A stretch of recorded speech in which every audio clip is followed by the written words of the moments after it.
Welcome, and more welcome to Point Black. My name is Adolphus Pruitt. And I'm the Reverend Darrell Gray. Hey, Darrell, we have a show for you today. Listen, I'm looking forward to it. Now, ladies and gentlemen, and anybody else who happen to be listening in, let me tell you. You know, lately, I look up and I read the paper and look at the news, and I'm just going to just share with you real quick. I'm going to set this up this way. In September 23, it said Trump hits new poll highs with Black and Hispanic voters. What you make of it? Ha, ha, ha. Then in October, it says more people of color are voting Republican. That's not all bad news. Then by December, it went from what the polls tell us about Biden and voters of color. Then by February this year, wavering Black voters, Biden is flawed and Trump is unacceptable. And as of April, it says Biden and Trump in a near even split in the presidential race, polls find. Now, ladies and gentlemen, all of those were responses to polling. Mm-hmm. And I know you all have looked at the news and read the paper. One way or another have heard that, hey, you hear all this stuff about all these polls, and the polls say this, polls say that. And so what we decided to do was to have a conversation with some pollsters, some experts, some professionals. And when you said posters originally, I thought, because everybody knows how you think, I thought we were talking about something entirely different. So when I walked into the studio, I was expecting to see something. Anyway, I digress. I'm sorry. When you said that, but Pruitt, I don't know. I actually don't believe in polls. I don't believe in them. I don't think that they're reliable. So I'm looking forward to hearing from you again. Well, we got some. But I'm folks glad we got past that other thing about them polls. Yeah, we got some folks on here who are professionals. They know this business. And they're going to help us all out as relates to polls. So, ladies and gentlemen, there's a firm of experts, and the name of the firm is Bold Decision. Bold Decision. I want y'all to put that in your head. Bold Decision. Okay, all right. And the principals we have on the line with us today are Anthony, Bold, and Matt Lynn. And Anthony and Matt know, and as a matter of fact, Anthony knows it, but Matt invented it. Okay. I'm going to say Matt invented it. He's that well informed. Okay. So we're going to have some folks join us and have a discussion about polling and what it means, what it does, and this and that. So Matt, Anthony, Matt, why don't you do a quick introduction, and then we can start off. Well, we want to hear from you first. There you go. Wow. Gentlemen, thanks for having us. For those listening, I'm Anthony Thomas, and pleased to be invited and to join. I'll pass it to my colleague to share as well. Matt, no pressure. I hear you invented all this. I know. I definitely didn't invent it, but happy to be here, gentlemen. Matt Lynn, also with Bold Decision. Pleasure to be here. Pleasure to talk to you. And Reverend, hopefully we can convince you that polling does work. There you go. And listen, and I appreciate it. And listen, I've been involved in politics for almost a half a century. Got a degree in political science and, went through all the statistics classes and ran a couple of campaigns and served in the Senate in Kansas for a while. But, and particularly for Black folk, gentlemen, because I understand the whole idea of exit polling, but the science of polling, and people say it's a science. So y'all help me to understand the reliability and the accuracy of polling, and particularly when it comes to the skepticism that I think a lot of people of color have. Well, they're going to start. They're going to explain what polling is. I hope so. They're going to help us. Let's start from the beginning and give us a quick education on what polling is, why it exists, its purpose, stuff like that. You want to start there, fellas? Sure. And what I think may make sense is because we have a little bit of a road show that we do when we talk to clients about this. So I'll Great. kind of let Okay. Matt hike the ball. But I think what you've alluded to, some of the skepticism, we hope to put a little light on that today. Good. I think everybody who's listening understands that tools can be used to produce things, or they can be used to really tear things down. And often in the African American, but in the Black community, and we know that's also kind of couched and labeled and organized in ways that are colorful by design at Right. times. We are given and fed so much information that often we're not looking or observing or really keeping in mind what's the real point of some of these questions. So I'll pause there and kind of let Matt hack the ball, and then we'll get into some of what I think are some of the maybe the glass half full perspectives, and see if we can change how we're looking at the glass. Okay. Yeah, thank you. So I guess the first thing I'll start off with is polling as a tool, like Anthony said, is really a way to understand and measure where a specific group of people stands in a snapshot in time. And that breaks down into two things. One, what questions are you asking them? For example, what we've seen a lot in the 2024 presidential polls is the inclusion of a someone else option. So Democrat Joe Biden, Republican Donald Trump, someone else, or are you undecided? That's something that we're seeing a lot more in publicly released polling. So when polling, you're looking at a specific question that is being answered today, a snapshot in time. The other thing is that the way statistics works is it is a measurement of a population. And when you poll a representative sample of, say, the entire U.S. or Black voters in the U.S., we as pollsters have to make educated guesses about what the electorate looks like. What percentage will be senior citizens? What percentage will be men? What percentage will be women? Will Black voters who are saying that, a particular candidate does or does not represent them, will they get out and vote at higher percentages, or will they stay home? Will there be disenfranchisement that keeps people who intend to vote away from the polls? And all those things can affect the specific numbers. And again, those numbers are a snapshot of where things are today when, the non-politicos, the people listening who don't live in this, day and night, might not have read or seen or been engaged fully yet to get out to vote. Right. As we look at, like you said, the difference too, I guess, between, like I said, exit polling, I get it because you're right there. But is the secret, and you may have already said it, is the secret in the question? And when I say the secret, is that to get to that best result that you're looking for, to determine where people are? Is it in the question? And as you said, if you're dealing with different demographics, do different demographics receive a question different than others?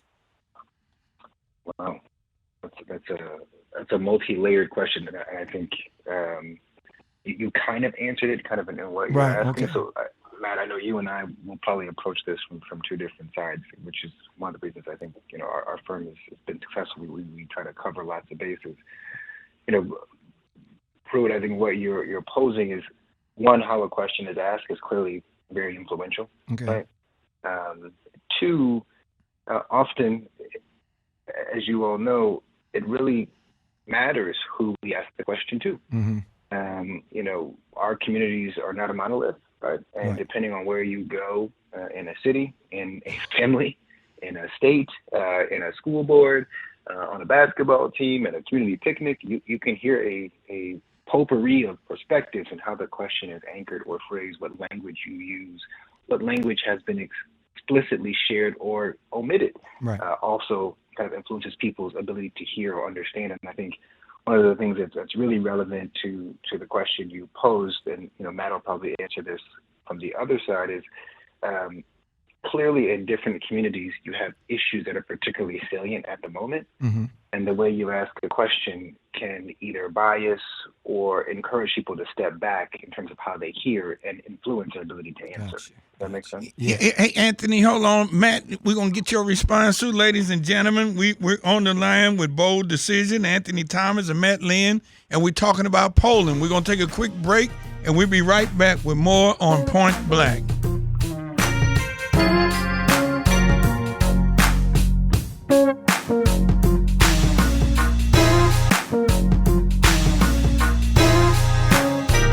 And we are back with the conversation with Bold Decision. And I think, Matt, you were going to weigh in on this conversation about how they ask the question and things of that nature.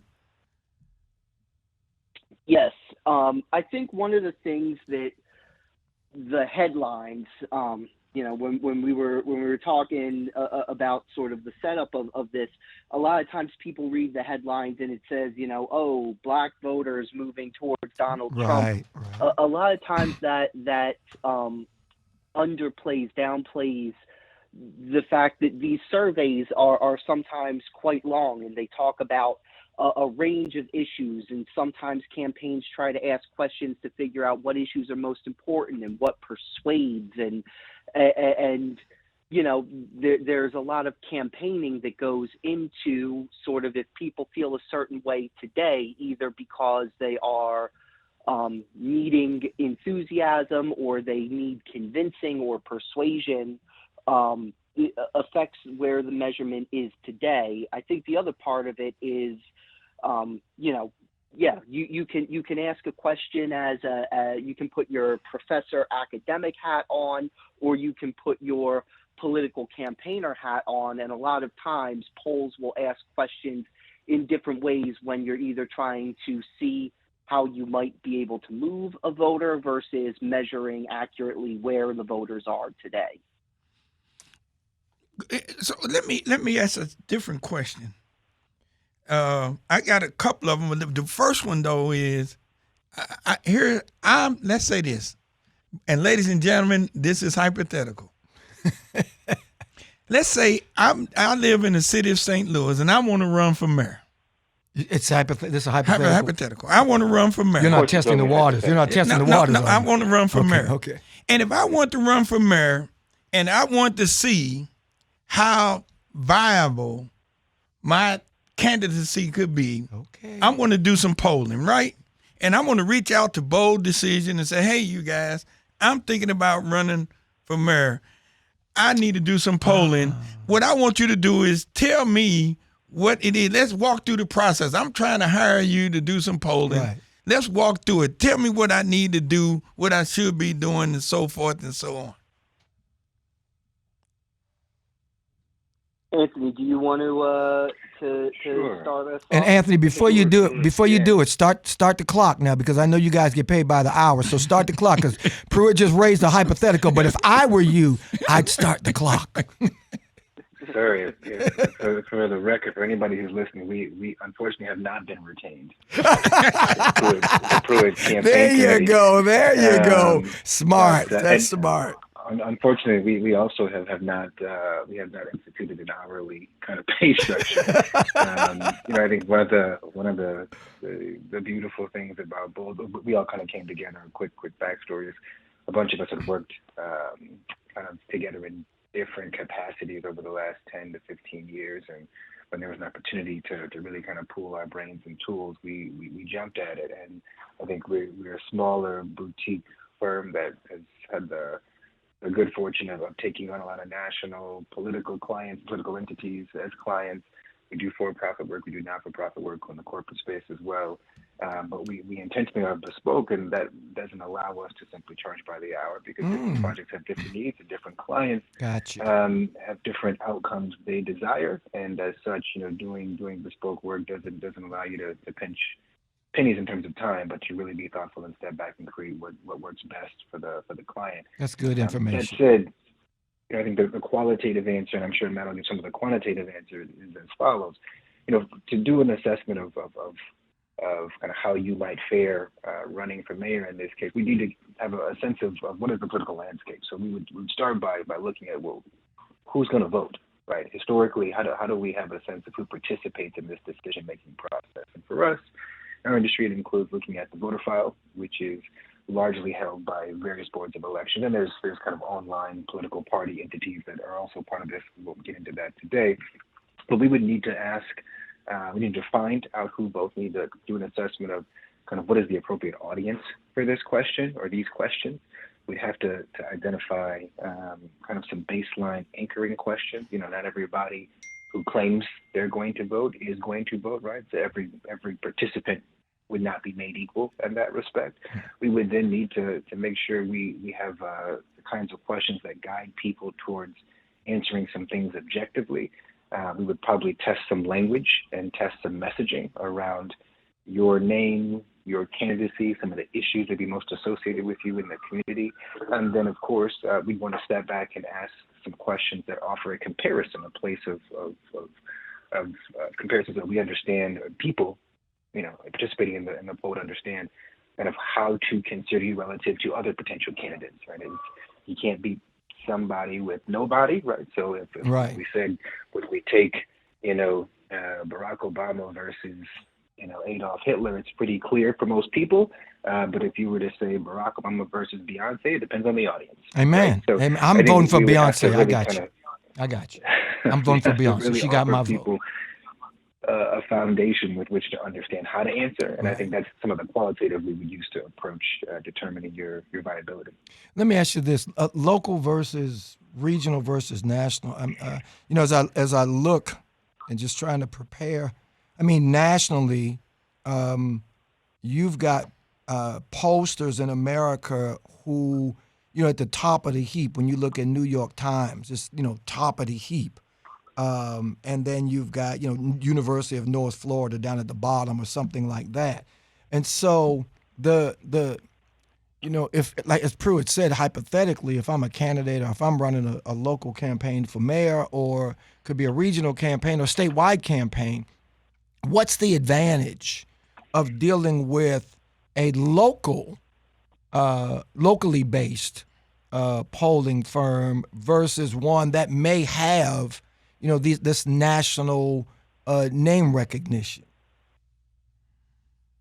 Well, I think you hit on something very interesting there, and that's, you know, you mentioned the New York Times, and in terms of what most voters encounter with polling, it's the headlines and the publicly released data of polling. So, you know, where the horse race is, where the candidates are, what issues voters are saying are most important. What a lot of voters don't see are the polls that don't get published. So it is very common for campaigns to commission polls that are not publicly released to help guide strategy. So Anthony talked about sort of figuring out, well, if Pruitt, you were to hypothetically run for mayor of St. Louis, who is going to vote? Who are you going to talk to? One of the things that a campaign would poll on that wouldn't get released is,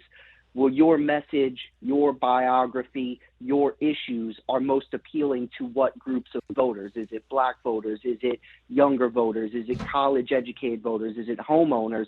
And then that helps guide the strategy of who the campaigns talk to. And that's something that it's a little chicken and egg. We're doing a measurement in time today of who we think is going to vote, but all the campaigns are going out there trying to figure out who they can persuade and who they can talk to change who is going to vote.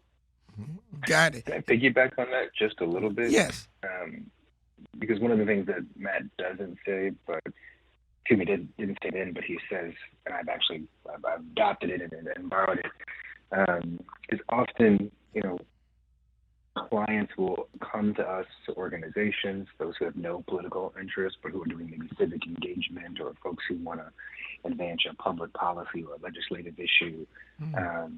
And because they're not quite clear what the first couple steps are, they will do that poll to know as opposed to a poll to show. Right? How many folks, we began this conversation around CNN or MSNBC or the Post-Dispatch or the New York Times say Jane Doe is winning the election if it were held today, sort of thing. But the poll to show, right? Sometimes that exists to keep people from getting in the race, right? Oh no, they're too far ahead. No point in jumping in. Right. Sometimes it exists to kind of buoy support. Maybe you're worried about kind of falling too far behind. Oh no, we're still competitive. See, look at this. People still like this food product or this candidate or this public policy. Other times, it's very specifically, and I'll tie this to the question you asked, Reverend Gray. It's very specifically a poll to inform us how to have a conversation. Often we talk internally about, well, what do we need to say to whom, about with what language in particular, right? All words mean things, and they don't mean things to everyone equally. Right? We don't have to get into code switching and the various dog whistles that we know plague many communities, but ours in particular.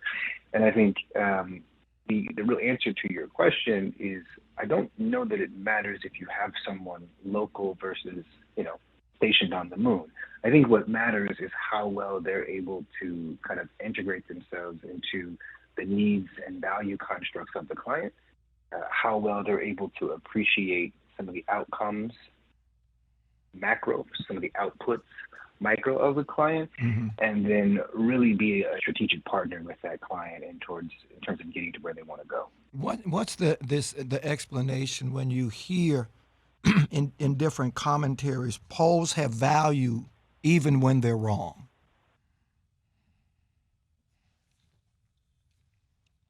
Can you unpack that a little more? I'm not as maybe Matt, maybe I'm not as clear. Well, I mean, I read an article. It was ABC, News, Washington Post poll that kind of outraged some Democrats. The headline was, Trump edges on Biden, 51-42 in this heads-up match, and we're looking. You look at other polls that says no, it's closer than that.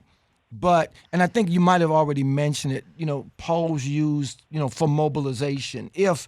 Even if that poll is wrong, the motivational tool that I may have, and I'm an independent, so, but as a voter, is that if I believe that poll is true, it may motivate me to become more engaged, more active. So, this whole idea of the value, how, we started how accurate are polls, but even if they're not, to the number, the as you said, the information that comes out of it, the sense of where people are, maybe that's just as valuable as what the numbers are saying. So when we talk about polls have values, because I want to make sure that our listeners understand that, that these polls are important. That if we are going to, like the NAACP, if NAACP is going to engage and if they're going to educate voters, I mean, this is information that we use. What you guys present is information that we use to engage. And maybe I just answered my own question. Lord have mercy. Can I get a job with y'all? I mean, I'm not doing too bad here. Yeah, I think you hit the nail on the head. Polls can absolutely drive a narrative and provoke conversations and engage the electorate in a very important way. And I won't comment on the rightness or wrongness of other pollsters and their data, but there's absolutely a narrative regarding President Biden's poll numbers among Black voters across the country. And to put my take on what those numbers mean, Black voters are not a monolith. And the days of, we will pull, if Democrats pull voters to the polls, souls to the polls, we just need to get we need to get Black voters out the last 3 days before an election. Those days are not today. And we absolutely, as a Democratic Party or as a campaign or as community activists, need to offer to Black voters an affirmative reason for why they need to vote for a specific candidate, why they need to support the president. And I think that's more than anything what we're seeing in the polling around black voters, that black voters have become grown into such a diverse community, homeowners, rural, urban, wealthy, working class, that we need to talk to black voters in a way where we are offering individual voters strong reasons why to vote for the individual candidate. So now, I'm glad you said that, because that is something that we believe. At least I know I believe to the tilt. My question to you is that based on what you just said, are you seeing the campaigns of either candidate and stuff reacting to that and reacting in that way? Or are we running around like with our heads in the sand and just ignoring that this change has occurred and is occurring? You know what I mean? Jim, I can't help but think of that. For those of us remember, there's a Bernie Mac joke where he talks about people, right before Y2K. Right? He says, "Oh yeah, you all back home, you're stocking up on bottled water, right? And only to wake up and realize, everything was still the same." And I think part of what you're asking, and again, we won't poo-poo anybody else's work. I think there are a lot of firms and pollsters, and ultimately, you have to have a very researched, math-centric anchor to do this work thoughtfully. There are a lot of folks who are doing surveys without some of the math necessary to really offer an objective approach. I think our intent is to, irrespective of what other folks do, is to try to get our clients to ask themselves the tough questions so that we can best help them formulate either questions or hypotheses that guide how they think about addressing their problems, if that makes sense. Matt, am I in the right ballpark? Yeah. I think you are, Anthony. And the other thing I'll add is, you asked particularly about Trump and Biden. I will fully disclose that I am a Democratic pollster and a Democratic voter, and I seriously doubt Donald Trump's ability to not lean into the worst aspects of American character in terms of appealing to white nationalism. I think that will see that as the campaign and the summer progresses. I think that conversely, that as we approach the Democratic convention and the campaigns start in earnest, we're only starting to see in swing states campaign offices for Biden open up. You'll start to see the campaigning and the narrative on issues, on things like student debt forgiveness, on job creation, on the economy, on abortion and choice, that will give specific voters, irrespective of race, the reasons why they should vote for Joe Biden. And I'm glad you said that because I in my head, posters, and as I read, you read the national posters. But there are posters who are specifically Democrat, and there are posters who are specifically conservative. And so, just what was it? Last month, there was a poll here, and I won't call candidates' names, but there was a poll done here by the paper said a conservative pollster that did a poll in the 1st Congressional District. And so you've got a conservative pollster doing a poll in the 1st Congressional District, which for all intents and purposes is a minority district. And the results, and so in my head, I'm asking, well, if it's a conservative pollster, could those results be construed as biased towards a particular candidate because it is a conservative pollster? And maybe that's too far-fetched, and maybe I'm really way out of my wheelhouse. But when you talk about Democratic pollsters versus conservative pollsters, do they normally just stay in their own lane, or is it unusual or an anomaly that they would poll in a Democratic congressional district? I know that's a lot, but I try to. I think Just pick whatever you want to out of all of that. I'll pick apart now. There you go. I'll leave some cake for Matt to eat as well. There you I think go. it depends is the short answer. Okay. Oftentimes we are asked by a client who, depending on who you ask, Right. be on the left or right side of an issue, to go and fact find. And part of what they're looking for is, do their own presumptions or biases hold true? In the case that you raised, maybe there is a conservative group who has interest in the first congressional district.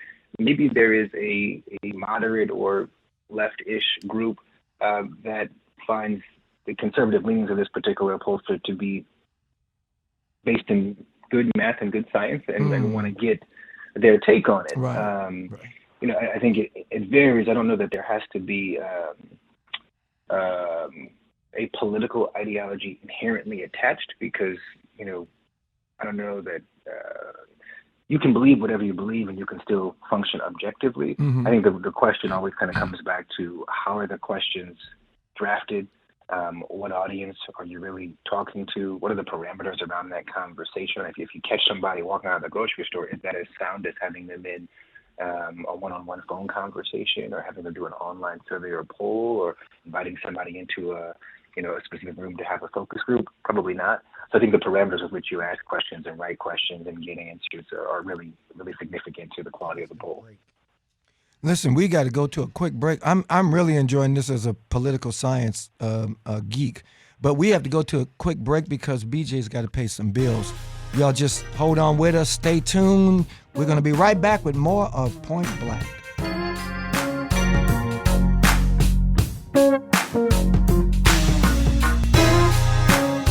And I told you we'd be right back with more of Point Black. We've got some excellent guests on the show. We're talking about polling.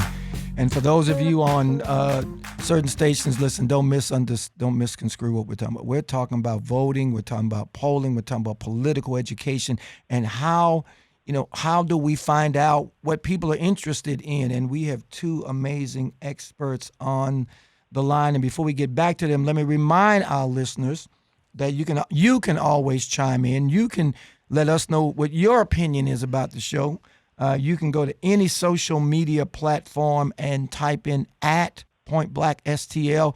You can go to Facebook. You can go to Instagram. You can go to X, formerly known as Twitter. You can go to YouTube and whatever other social media. Or you can just do what I do. Go to the iHeartRadio app, type in Point Black, and there's a talkback mic.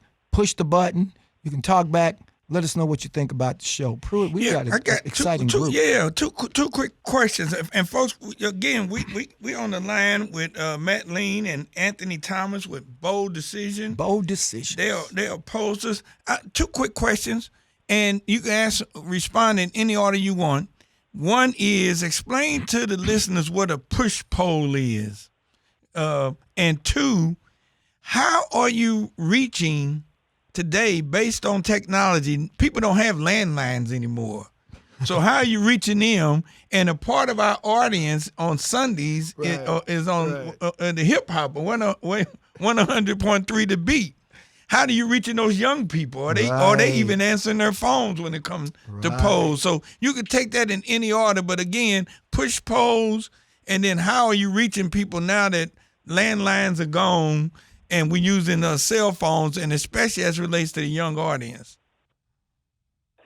Yeah, both great questions. I'll just comment on a push poll briefly. A push poll is not a poll. A push poll is it looks like a poll to the person taking the interview, but it is when you ask questions in a certain biased and unfair way, so as to try to skew the results.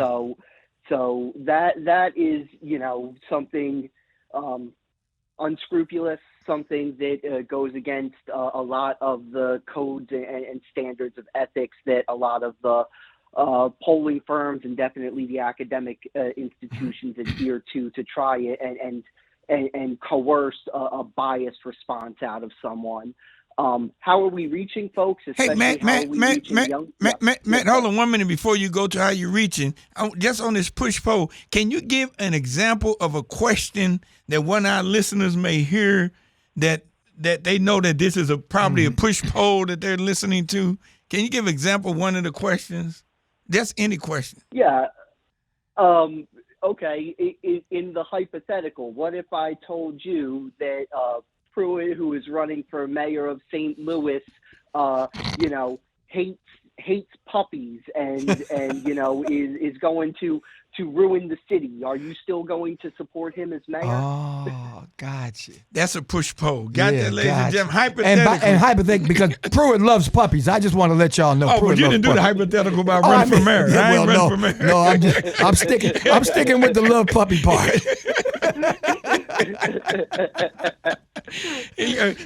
And the contact. And Pruitt, I think that's a good question because, guys, I say it all the time. My understanding of the polling was the landline. And I think, Pruitt, that's a good question. How? In modern days when everybody and their grandmother has a cell phone.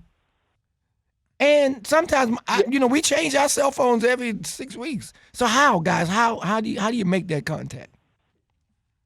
There are a number of ways that we reach voters. Most state boards of election provide voter lists that have people's phone numbers. A lot of times voters will list a cell phone number, which we are legally able to dial and interview. It's not as fast as the landlines, but we're able to reach folks on cell phone. We are also able to do things like text to web, so we text people a link to an online survey.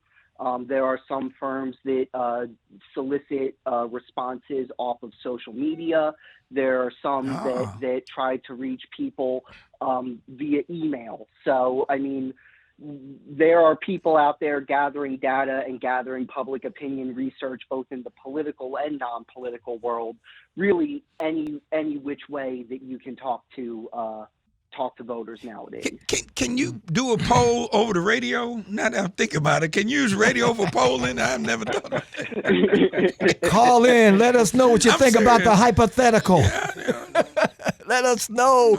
Let us know, audience. We want to know what you think about Pruitt and his relationship with puppies. But Watch yourself. But I mean, I'm talking about puppy. I'm talking about a good thing. No, but seriously, can you use radio for polling? That's good. That's interesting.